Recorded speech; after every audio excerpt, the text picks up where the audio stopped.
बिस्मिल्लाहिर्रहमानिर्रहीम। अस्सलाम वालेकुम नाज़रीन, मैं हूं अज़हर फारूक आपके अपने यूट्यूब चैनल के साथ। इस चैनल को सब्सक्राइब करें, लाइक करें। दो तीन इंतहाई अहम तरीन खबरें हैं। एक तो पाकिस्तान तहरीक इंसाफ के 5 कौमी असम्बली के अरकान को पार्टी से निकाल दिया गया। इसकी वजूहात क्या हैं, इस पर बात होगी। पाकिस्तान तहरीक इंसाफ ने एक लंबी तारीख दे दी है बानी पीटीआई की रिहाई के लिए, यानी कि 90 दिन। इस पर भी बात होगी, इसके मुहरकात क्या हैं। पाकिस्तान में चीनी के हवाले से एक और बहुत बड़ा स्कैंडल सामने आ गया है और चीनी खोर जो है, हुकूमत में जो शामिल लोग हैं, वो एक और छुरा लेकर अवाम के लिए तैयार हो गए। इस पर भी बात करेंगे। कौमी असम्बली के 5 वो अरकान कौमी असम्बली जिनका ताल्लुक पाकिस्तान तहरीक इंसाफ से है, 26वीं आईनी तरमीम में उन्होंने वोट दिया था, उनको पाकिस्तान तहरीक इंसाफ ने पार्टी से निकाल दिया। इस हवाले से बैरिस्टर गौहर, जो कि पार्टी की चेयरमैन है, उन्होंने नोटिफिकेशन भी जारी कर दिया है और उन्होंने साथ ही मुतालबा किया है कि इन अरकान को अब नाअहल करार दिया जाए, क्योंकि उन्होंने पार्टी पॉलिसी के खिलाफ वोट दिया था। ये जो 5 अरकान थे, ये फरवरी 2008 के इंतखाबात में और फरवरी 2024 के इंतखाबात में पाकिस्तान तहरीक इंसाफ की हमायत से कामयाब हुए। बहरहाल अब पाकिस्तान तहरीक इंसाफ ने इनको शोकॉज नोटिस किया 26वीं आईनी तरमीम के बाद, और उस शोकॉज नोटिस का जवाब ना देने पर इनको पार्टी से निकाला गया।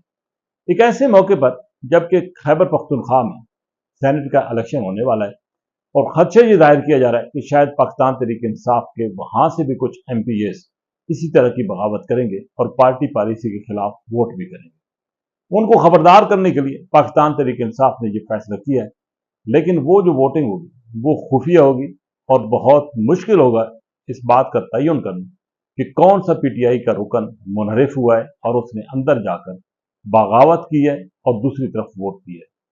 ये तो अरकान कौमी असम्बली वो थे जिन्होंने अलल ऐलान 26वीं आईनी तरमीम के हक में वोट दिया था। कुछ और लोग भी थे जिनको शोकॉज नोटिस जारी किए गए, जिनमें ज़ैन कुरैशी भी शामिल है।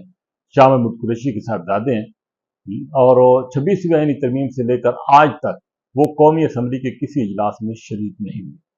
कुछ और लोग भी थे जो कि मशकूक गर्दाने जाते थे, लेकिन उनको इस तरह का ना तो नोटिस जारी किया गया और ना ही पार्टी ने उनके खिलाफ कार्रवाई की है। लेकिन अब भी वो पाकिस्तान तहरीक इंसाफ की सफ़ों में है और पाकिस्तान तहरीक इंसाफ के अरकान के साथ बैठते हैं। लेकिन उस वक्त उनके बारे में ये ख्याल जाहिर किया जा रहा था कि शायद वो भी दूसरी तरफ वोट देने चले जा रहे हैं।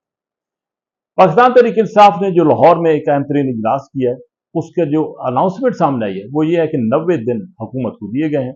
90 दिन के बाद आर होगा या पार होगा, ये जी बात की है अली अमीन गंडापुर साहब ने। अली अमीन गंडापुर जो कि पार्टी के अंदर वैसे ही बहुत मशकूक हो चुके हैं, अब उनका ये कहना है कि 90 दिन बानी PTI की रिहाई के लिए हमें दरकार है और 90 दिन के अंदर हम ये तहरीक जो है इसको मौसर बनाएंगे। उन्होंने कहा कि 5 अगस्त तक एक ऐसा तहरीक को कामयाब बनाने के लिए एक ऐसी हिकमत अमली वज़ा की जाएगी, एक ऐसा अरूज जो है वो इस तहरीक को पकड़ाने के लिए एक किया जाएगा, एक इकदाम किया जाएगा कि ताकि ये तहरीक एक अरूज पकड़े और मौसर हो। और 5 अगस्त के बाद 90 दिन उन्होंने दिए हैं कि 90 दिन के अंदर अंदर पाकिस्तान तहरीक इंसाफ अपने बानी की रिहाई के लिए अमली इक़दाम करेगी। उन्होंने ये भी कहा कि जैसे कि पहले मैंने कहा कि अब आर होगा या पार होगा, अब या सियासत होगी या फिर उन्होंने दूसरी बात तो नहीं की, लेकिन उनका इशारा यही है कि वो तसादम होगा। बहरहाल अली अमीन गंडापुर पर एतबार जो है वो पार्टी के अंदर उनके अपने लोग भी नहीं कर रहे और उनकी ये जो 90 दिन की अनाउंसमेंट है, डेडलाइन जो उन्होंने दी है, इस पर भी काफ़ी शकूक व शुबहात जो है वो जन्म ले रहे हैं। बहरहाल देखते हैं कि किस अंदाज से पाकिस्तान तहरीक इंसाफ आगे बढ़ती है, लेकिन ये जो वक्त उन्होंने दिया है इसके अंदर अंदर एक बात बिल्कुल ध्यान में रखनी चाहिए कि खैबर पख्तूनख्वा में पानी पुलों के नीचे से बहुत ज़्यादा गुजर जाएगा, क्योंकि सेनेट इंतखाबात के बाद वहाँ पर हुक्मरान इत्तेहाद हुकूमत की तब्दीली के हवाले से संजीदगी के साथ सोच रहा है और अगर वहाँ पाकिस्तान तहरीक इंसाफ की हुकूमत ख़त्म हो जाती है तो अली अमीन गंडापुर साहब के लिए ये 90 दिन के अंदर इस तहरीक को कामयाब बनाना बहुत मुश्किल बल्कि नामुमकिन हो सकता है। दूसरी तरफ इस हुकूमत ने एक मरतबा फिर 5 लाख टन चीनी दरामद करने का फैसला किया। पहले चीनी बरामद की गई 7.5 लाख टन अब ये चीनी बरामद करने का फैसला किया है। उस वक्त चीनी माफिया जो कि हुकूमत के अंदर मौजूद है, उसने चीनी बरामद करके पैसा कमाया है। उस वक्त ये कहा गया था चीनी पाकिस्तान में वाफर मिकदार में है, इसलिए इसको बाहर भेजा जा रहा है। बाहर चीनी महंगे दामों बेची गई और उस वक्त पैसा जो है वो डीलर्स ने कमाया, उन सियासतदानों ने कमाया जिनकी शुगर मिले हैं और हुकूमत बैठे हैं। अब जब चीनी का बोरान पैदा होने का खतरा है, तो अब ये फैसला हुआ है कि 5 लाख चीनी बरामद की जाए, यानी कि अब दोबारा पैसा कमाया जाएगा और चीनी महंगी जो है वो बाहर से लाई जाएगी और इस अवाम को महंगी चीनी जो है वो फराम की जाएगी। ये एक अजीब व गरीब मामला है। फवाद हसन फवाद जो कि साबिक वजीर भी रहे हैं, उनने भी नुकता उठाया है कि कोई तो जिम्मेदार होना चाहिए, किसी के खिलाफ तो कार्रवाई होनी चाहिए। जिन्होंने चीनी पहले बरामद की, अब वो दरामद कर रहे हैं, उनमें से उनका वो फैसला दुरुस्त था या ये अब वाला फैसला दुरुस्त है।